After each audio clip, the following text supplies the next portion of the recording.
Os tengo que dar tres buenas noticias. La primera de todas, que sois unos grandes suscriptores y la verdad que esto sigue adelante y se va corriendo la voz y poco a poco ya vamos siendo más.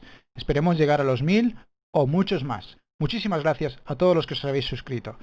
Después, segundo buena noticia es que tengo este micrófono nuevo que esperemos que se escuche mejor el audio. Tercera buena noticia es que como mis primos ya están trabajando, pues yo me puedo tomar unas pequeñas vacaciones y tomarme mi té frío en esta hermosa playa.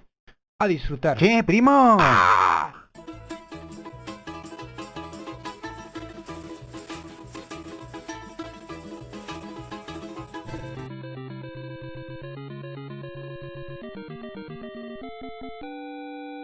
¿Qué haces?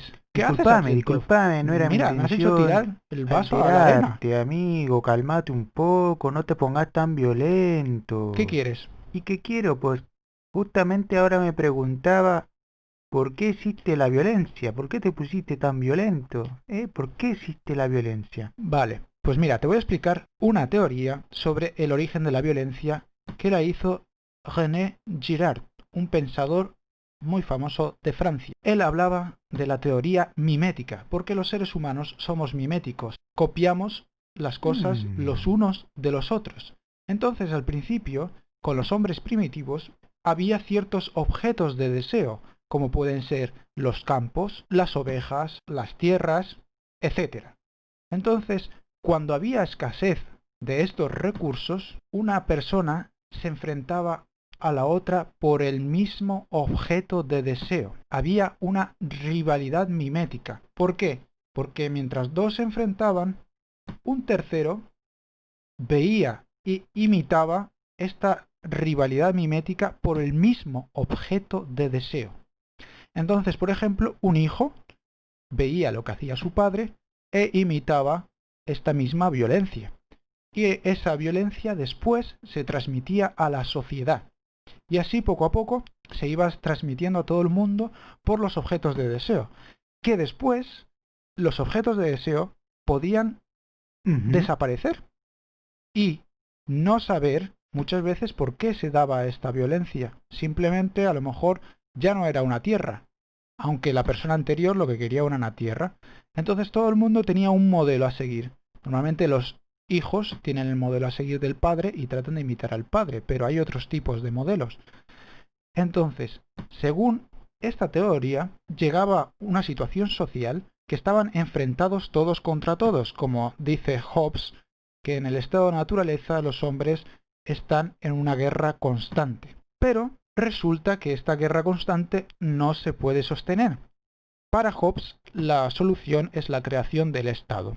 Pero para René Girard, a raíz de esta violencia, el pueblo empieza a pensar que a lo mejor es culpa de una sola persona. Por lo tanto, tienen que elegir sacrificar a alguien para que terminara esta violencia y de ahí nacen las religiones. No te la Las puedo religiones creer. necesitan un chivo expiatorio, un animal o una persona sobre cual cargar la culpa de todo un pueblo y así reducir la violencia. Esta reducción de la violencia es temporal, porque una vez acusada a la persona que había causado la peste, el desastre natural, el terremoto o lo que sea, como demuestran todos los mitos, por ejemplo el mito de Edipo, era culpable Edipo de toda la peste y la tragedia que estaba sufriendo la ciudad. Entonces se decidió matar a Edipo y acabar con el problema. La mayoría de los mitos presentan la misma estructura. Por eso, se creía que si se mataba al chivo expiatorio, se terminaría la violencia. Este sistema no nos es muy lejano, porque sucede lo mismo con las sociedades actuales y en todas las sociedades. Siempre la culpa la tiene alguien, la culpa de todos los males.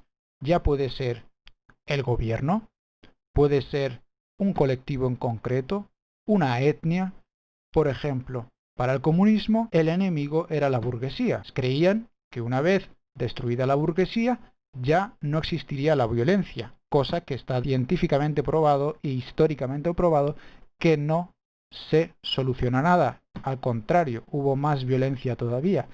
Del mismo modo, el nazismo creyó que los judíos o otros grupos eran el problema y por eso trataron de eliminar el problema, de eliminar el chivo expiatorio, cosa que obviamente era mentira, pero era para aplacar a la gente de un malestar. O por ejemplo, el feminismo hoy en día cree que el hombre es el problema, es que siempre se busca un chivo expiatorio.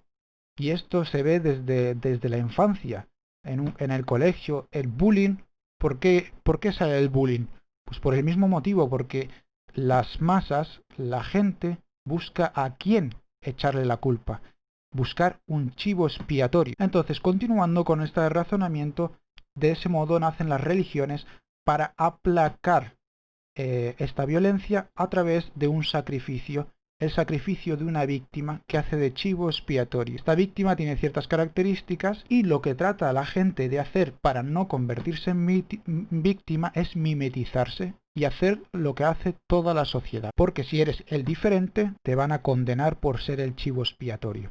Mirá vos, después de las religiones va a venir el Estado. El Estado hace la misma función que las religiones, pero se apropia del monopolio de la violencia. Por eso el pueblo cede esta violencia al Estado y el Estado a través de la justicia ejerce la violencia para mitigar la violencia. O sea, hace violencia por la violencia. ¿Qué pasa? Pues que el Estado realmente solo ejerce la violencia y regula que no se mate la gente entre sí, entre otras muchas cosas obviamente, pero principalmente es mitigar la violencia. Es un contrato social, como dicen los pensadores ilustrados.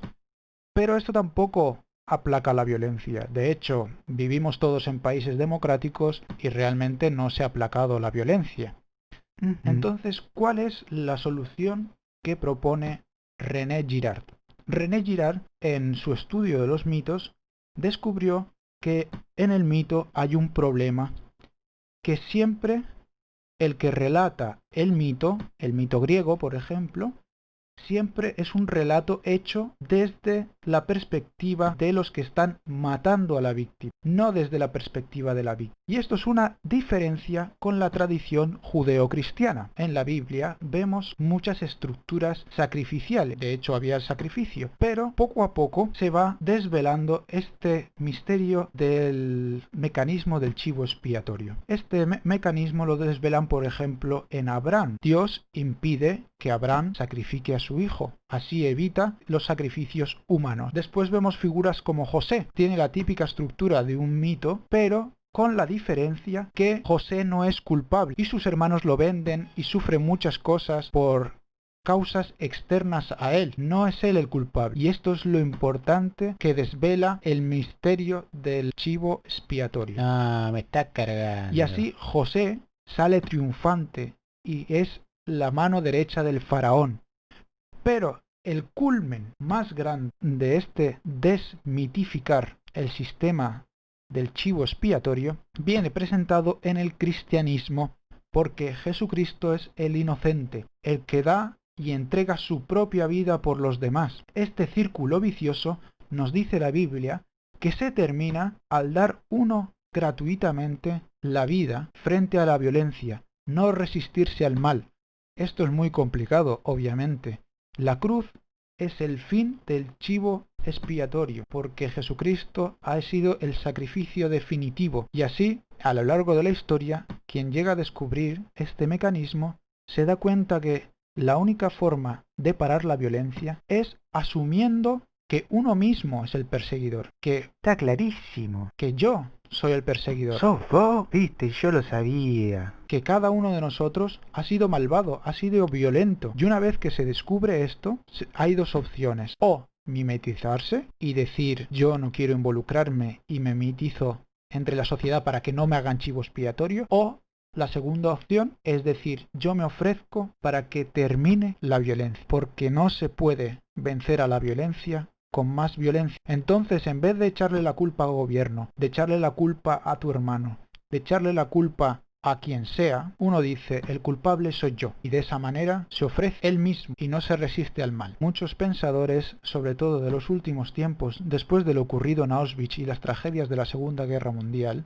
se dan cuenta que ni la ciencia ni la tecnología salvan al hombre. Lo único que realmente da dignidad al hombre, da dignidad a la persona, da la posibilidad de realizarse uno, es la adoración al otro.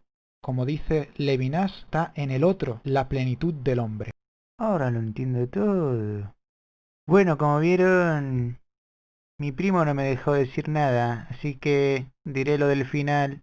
Si les gustó, denle un like, después suscríbanse, pongan la campanita y comenten algo si les gustó, no les gustó, digan de qué quieren los próximos videos y sigan apoyando esta causa.